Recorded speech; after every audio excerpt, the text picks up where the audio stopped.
de Dios. Le llevaron al lugar llamado Gólgota, que traducido significa lugar de la calavera, y trataron de darle vino mezclado con mirra, pero él no lo tomó. Cuando le crucificaron, se repartieron sus vestidos echando suertes sobre ellos para decidir lo que cada uno tomaría. Era la hora tercera cuando le crucificaron. Y la inscripción de la acusación contra él decía: el rey de los judíos.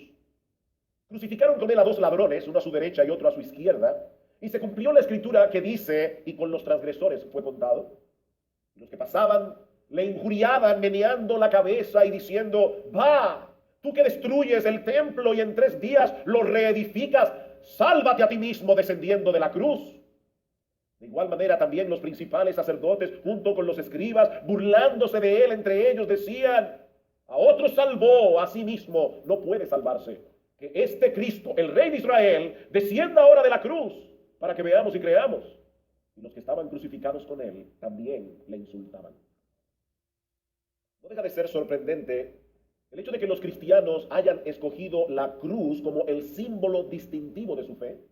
Si tomamos en cuenta que desde el inicio de la iglesia, la cruz fue uno de los tropiezos más grandes que enfrentaron los cristianos para la propagación del evangelio. Pablo dice en su primera carta a los Corintios que la palabra de la cruz, y se refiere al evangelio que tiene a la cruz en su centro. Pablo dice: la palabra de la cruz es locura, la palabra de la cruz es necedad, es tontería para los que se pierden. Tanto para la sociedad greco-romana como para los judíos, era completamente absurdo pensar que el Salvador de los pecadores haya sido un hombre que fue clavado en una cruz romana como el peor de los criminales. Como dice John Stott en un libro que recomiendo altamente, La cruz de Cristo, y está en español, decía: ¿cómo podía un hombre en su sano juicio adorar a un hombre que había sido condenado como criminal y sometido a la forma más humillante de ejecución? Esta combinación de muerte, crimen y vergüenza lo excluía de toda posibilidad de merecer respeto y mucho menos adoración. Sin embargo, mis hermanos, los cristianos no escogieron el pesebre como el símbolo principal del cristianismo. No escogieron la piedra que tapaba la tumba de la que Cristo resucitó, o el trono en el que está sentado ahora mismo a la diestra del Padre. No, ellos escogieron la cruz, porque ese es el eje central de nuestra fe. Si no tenemos un entendimiento por lo menos elemental de lo que sucedió en esa cruz, no puede haber salvación. No puede haber salvación. Una persona que no entienda lo que sucedió hace 2000 años en esa cruz no se puede salvar. Pero ¿saben qué, mis hermanos? Una persona que tampoco esté adquiriendo un entendimiento cada vez más claro de lo que sucedió en esa cruz no podrá madurar espiritualmente, no podrá crecer en su vida cristiana. Es por eso que Pablo insiste en predicar a Cristo crucificado, como dice en este pasaje de 1 Corintios capítulo 8. Dice: piedra de tropiezo para los judíos y necedad para los gentiles. Y aún así, cuando Pablo estaba en medio de la sofisticada sociedad corintia, dice él en el capítulo 2: yo me propuse no saber entre vosotros cosa alguna, sino a Jesucristo y a este crucificado. Ese siempre será mi mensaje, dice Pablo. Cristo crucificado. Y en Gálatas capítulo 6, versículo 14, Pablo llega a decir que no hay ninguna cosa de este mundo de la que él pueda gloriarse aparte de la cruz. Que jamás acontezca, dice Pablo, que yo me gloríe sino en la cruz de nuestro Señor Jesucristo, por el cual el mundo ha sido crucificado para mí y yo para el mundo. Entre nosotros y el mundo hay una cruz, dice Pablo, la cruz de nuestro bendito Señor y Salvador. Y eso cambia por completo nuestra perspectiva de la vida, eso cambia por completo nuestras prioridades, eso cambia nuestros valores, aún la forma como reaccionamos ante el sufrimiento. Pero sobre todas las cosas, eso cambia radicalmente nuestra teología. Eso cambia lo que pensamos de Dios. Eso cambia radicalmente la forma como nos relacionamos con Dios. De manera, mis hermanos, que necesitamos entender qué fue lo que sucedió en esa cruz. Porque de ese entendimiento no solo depende nuestra salvación, de ese entendimiento depende cómo vamos a vivir nuestra vida cristiana práctica, aquí y ahora. Y por eso debe ser nuestra oración en esta mañana, que el Señor nos conceda la oportunidad de ver este pasaje como si estuviéramos al pie de la cruz, no como meros espectadores que sienten pena de Jesús, como decíamos el domingo pasado, sino como fervientes adoradores que contemplan los sufrimientos de su Salvador con un profundo sentido de asombro, con un espíritu contrito y con un corazón lleno de gratitud. El domingo pasado veíamos a Jesús caminando tambaleante por la vía dolorosa hacia el lugar de su ejecución, tan debilitado por los golpes por la pérdida de sangre, por la humillación de la que había sido objeto durante horas, que los soldados romanos tuvieron que escoger a un hombre llamado Simón de Cirene para que le ayudara a cargar la cruz. Y es precisamente en este punto donde vamos a retomar la parte de la historia que Marcos continúa narrándonos en este pasaje y que vamos a considerar en esta mañana bajo 5 encabezados. En primer lugar, vamos a ver la llegada al Calvario. Marcos capítulo 15, versículo 22. Y le llevaron al lugar llamado Gólgota, que traducido significa lugar de la calavera. Y trataron de darle vino mezclado con mirra, pero él no lo tomó. Los que estuvieron el domingo pasado en la tarde, cuando dimos el reporte de nuestro viaje a Israel, recordarán que uno de los lugares que visitamos fue precisamente lo que se conoce como el Jardín de la Tumba, el lugar donde probablemente Jesús fue crucificado. Hay un monte allí que tiene forma de calavera y cerca de ese lugar hay una tumba vacía que se supone era la tumba que José de Arimatea le cedió a Jesús después de su muerte para que fuera enterrado. Es posible que ese haya sido el lugar de la crucifixión, pero ¿saben qué, mis hermanos? Es algo que no podemos saber con certeza, porque hay otros lugares en Jerusalén que también parecen encajar con la información que nosotros encontramos en el Evangelio. Lo que sí sabemos con toda certeza es que Jesús fue crucificado en el Gólgota, una palabra que significa lugar de la calavera, muy probablemente porque había un monte allí en forma de cráneo humano. De hecho, nuestra palabra Calvario viene de la traducción que hace la Vulgata latina al latín, la palabra Calvaria, que significa precisamente una calavera.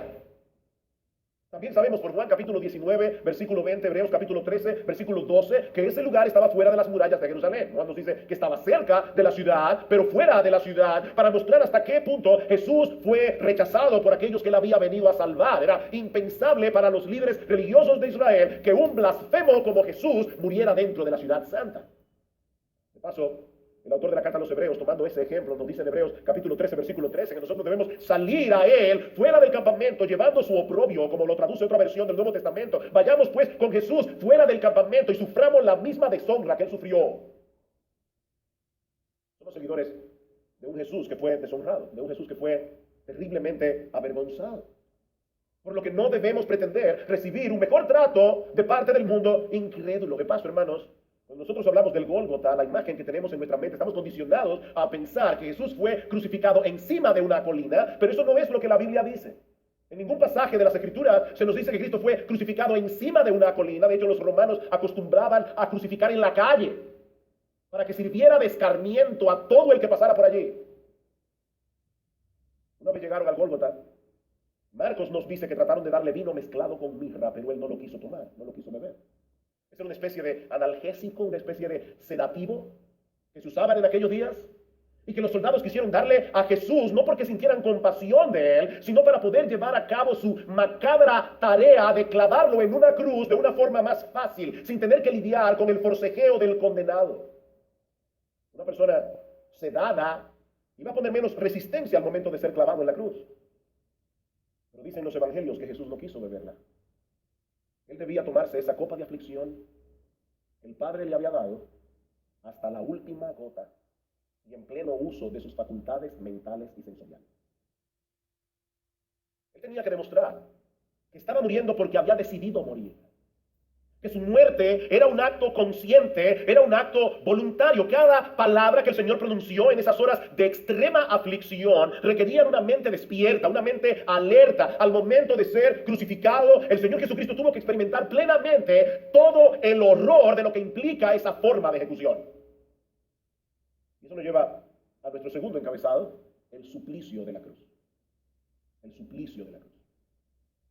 Como decíamos el domingo pasado, la muerte por crucifixión es probablemente el método más barbárico, más inhumano, más cruel de ejecución que alguna vez haya sido aplicado, porque prolongaba la agonía de las víctimas en ocasiones por varios días, mientras experimentaban un dolor insoportable. Tal parece que esta forma de ejecución fue inventada por los persas, luego fue perfeccionada por los romanos, que la reservaban únicamente para los esclavos, o para cualquier criminal extranjero que fuera considerado como indigno de ser tratado como un ser humano. Los romanos no permitían que se aplicara esa forma de ejecución a un ciudadano romano, excepto en casos extremos de traición. El gran orador y filósofo Cicerón condenó la muerte por crucifixión como un castigo sumamente cruel. No hay palabra adecuada, decía él, para describir una acción tan horrible. Y hablando en defensa de un senador romano que había sido acusado de asesinato y que algunos estaban abogando porque fuera crucificado, y Cicerón sale en su defensa y dice: la sola palabra cruz no debería figurar en el léxico de un ciudadano romano, más aún debería ser desterrada de sus pensamientos, sus ojos y sus oídos. Es indigno que de un ciudadano romano y de un hombre libre no solo soportar los procedimientos propios de la crucifixión, sino también el verse expuesto a ellos, a la expectativa, incluso a la mención del hecho. En otras palabras, Cicerón está diciendo que es impropio que un ciudadano romano tuviera que sufrir la agonía de pensar en la posibilidad de ser crucificado. En la posibilidad. Dice: solamente el hecho de que este hombre esté siendo juzgado con la expectativa de que puede ser crucificado, eso es indigno de un ciudadano romano, decía Cicerón. Era horrible. Y sin embargo, ninguno de los evangelistas se detiene a describir en detalles los sufrimientos físicos que el Señor padeció en la cruz. Vean una vez más el versículo 24. Cuando le crucificaron, se repartieron sus vestidos. Eso es todo lo que dice. Cuando le crucificaron. Solo 3 palabras fueron suficientes para describir una muerte tan horrible. Lo mismo vemos en los otros evangelios. Todos se limitan a decir que Jesús fue crucificado. Y hay al menos 2 razones para esta descripción tan escueta. La más obvia de todas es que los lectores originales del Evangelio estaban muy familiarizados con esta forma de ejecución. Ellos no necesitaban ninguna explicación detallada de los sufrimientos físicos que experimentaba un crucificado. Eso era un castigo para ellos que veían con cierta frecuencia si vivían en el Imperio Romano. Pero es probable también que los evangelistas quisieran poner un mayor énfasis en lo que Jesús tuvo que padecer, tanto a nivel emocional como a nivel espiritual, al tener que cargar con nuestra culpa, al tener que cargar con nuestra vergüenza en la cruz del Calvario. Mis hermanos, ningún sufrimiento físico podía compararse siquiera al hecho de haber tenido que recibir sobre sí todo el peso de la ira justa de Dios que nosotros merecíamos por nuestros pecados. Esa fue la agonía de Jesús en el huerto de Getsemaní, ¿recuerdan? Padre, si es posible, pasa de mí esta copa. La copa de la ira de Dios, el saber que en unas pocas horas Él iba a sufrir el desamparo del Padre, una completa ruptura de la deleitosa comunión que Jesús había disfrutado con su Padre Celestial hasta ese momento en que fue hecho pecado por causa nuestra. Él fue hecho pecado, dice la Biblia. Pero no por eso debemos minimizar lo que Jesús tuvo que padecer físicamente al asumir nuestro lugar en la cruz de Calvario. Si bien los lectores del primer siglo no necesitaban que se les explicara en detalle lo que implicaba la muerte por crucifixión, nosotros estamos en una situación muy diferente. Muy diferente, sobre todo tomando en cuenta el hecho de que la cruz de Cristo ha sufrido una especie de domesticación con el paso del tiempo. La cruz ha sido domesticada. A tal punto que para muchos no es más que un símbolo religioso. Algo que se cuelgan en el pecho, o que ponen en las iglesias, un símbolo del cristianismo y nada más. Pero mis hermanos, la cruz en el primer siglo, en el tiempo del Señor, no era meramente un símbolo, era un instrumento de tortura, en el que las víctimas sufrían un dolor inimaginable. Describiendo los padecimientos conectados con la muerte por crucifixión, alguien ha dicho que parece incluir todo lo que el dolor y la muerte puedan tener de terrible y espantosa: vértigo, calambres, sed, inanición, falta de sueño, fiebre, tétano, vergüenza, publicación de la vergüenza, larga duración del tormento, horror de la anticipación, mortificación de las heridas no cuidadas, por solo mencionar alguna cosa. No había ninguna postura que trajera alivio al crucificado. Los romanos crucificaban con las rodillas ligeramente dobladas. Cuando el crucificado deseaba respirar, se estiraba y colocaba todo su peso sobre los clavos que atravesaban los pies, lo que producía una agonía de dolor ardiente al desgarrar los huesos metatarsianos. Era horrible. Pero entonces, si se cansaba de la postura y cedía el peso de su cuerpo y se dejaba caer, entonces los clavos de las muñecas presionaban los nervios medios, produciendo un dolor igualmente agonizante. Créanme que estoy ahorrando muchos de los detalles que yo tuve que leer en estos días sobre los padecimientos de un crucificado.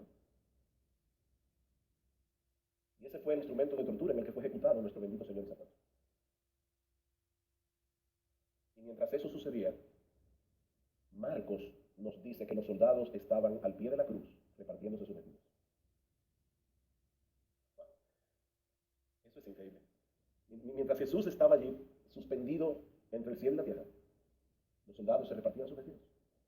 Marcos nos da la escena más ampliamente. Dice: los soldados, cuando crucificaron a Jesús, tomaron sus vestidos, se hicieron 4 partes, una parte para cada soldado, y tomaron también la túnica, que era sin costura, tejida en una sola pieza. Por tanto, se dijeron unos a otros: no la rompamos. Ellos estaban allí hablando: No le rompamos, no, echemos suerte sobre ellas para ver de quién será. Y Juan añade, para que se cumpliera la escritura, Salmo 22, versículo 18, repartieron entre sí mis vestidos y sobre mi ropa echaron suertes. Y Juan añade, por eso los soldados dicen, por eso. Para que se cumpliera un salmo que describe con detalles asombrosos los sufrimientos de Cristo en la cruz 1000 años antes de su nacimiento, cuando ese método de ejecución ni siquiera había sido inventado. David proféticamente describe los sufrimientos de Cristo en la cruz. Detalle a detalle. Miren, es por eso que en el día del juicio no habrá excusas. No habrá excusas. Aquí está la palabra. Mi amigo que estás aquí en esta mañana, óyeme bien, en el día del juicio tú no vas a tener excusas. Dios anunció todo eso de antemano para que nosotros sepamos que esta es la infalible, inspirada, inerrante palabra de Dios. Palabra de Dios. Ese detalle no solamente revela el control soberano de Dios sobre la muerte de Cristo y la veracidad de las Escrituras, mis hermanos, yo creo que ese detalle está allí para que nosotros podamos ver el corazón endurecido de los soldados. El corazón endurecido de los soldados. Mientras Cristo padecía los horrores de la cruz, muriendo para salvar a pecadores, estos hombres no tenían mayor interés que tomar alguna pieza de sus vestidos. Hasta ese punto puede llegar la dureza de un corazón humano. Yo me pregunto si habrá alguno aquí, en esta mañana, aquí en esta iglesia, escuchando este mensaje, en esa misma condición. En esa misma condición espiritual, como si la muerte de Cristo en la cruz fuera un hecho intrascendente. Algo que no tiene nada que ver con ellos, ninguna relevancia. Mi amigo, este relato de la crucifixión tiene que ver contigo. Tiene que ver contigo. Cristo murió en la cruz porque tú eres pecador. Esto tiene que ver contigo. Esto no es una historia pasada. Marcos nos dice también en el versículo 25 que era la hora tercera cuando le crucificaron. Es decir, que eran las 9 de la mañana, según la forma en que los judíos contabilizaban las horas. Las 9 de la mañana. Mis hermanos, no olviden que Jesús fue arrestado a la medianoche del viernes. Y ya a las 9 de la mañana había sido juzgado, condenado y crucificado. Todo el proceso fue increíblemente rápido y, como veíamos hace unas semanas atrás, increíblemente irregular desde el punto de vista de la jurisprudencia judía. Violaron un montón de leyes para condenar a Jesús. Esa falsa de juicio era necesaria. ¿Sabe para qué? Para dejar evidencia clara de que Jesús murió siendo inocente, porque Él vino a dar su vida en lugar de muchos que no lo eran. Era necesario que nosotros pudiéramos entender la falsa de juicio por la que Cristo pasó. Él era inocente. De ahí la extraña acusación que Pilato mandó a colocar encima de la cruz. Y eso nos lleva a nuestro tercer encabezado, la acusación escrita. La acusación escrita, versículo 26. Y la inscripción de la acusación contra Él decía: el rey de los judíos. Marcos está sintetizando aquí, resumiendo aquí: este es Jesús Nazareno, el rey de los judíos. Jesús fue acusado de muchas cosas en las dos partes del juicio que se llevaron a cabo en su contra. Los miembros del Sanedrín lo acusaron de blasfemia, ¿recuerdan? Por haber reconocido que Él era el Cristo, que Él era el Hijo de Dios. Y cuando se presentaron delante de Pilato, lo acusaron de pervertir la nación, lo acusaron de ser un sedicioso, de prohibir pagar tributo al César y de decir que Él era un rey. Esas fueron las acusaciones. Pero quiso Dios en su providencia que la acusación que prevaleciera finalmente como su causa escrita fuera esta: Él era el rey de los judíos.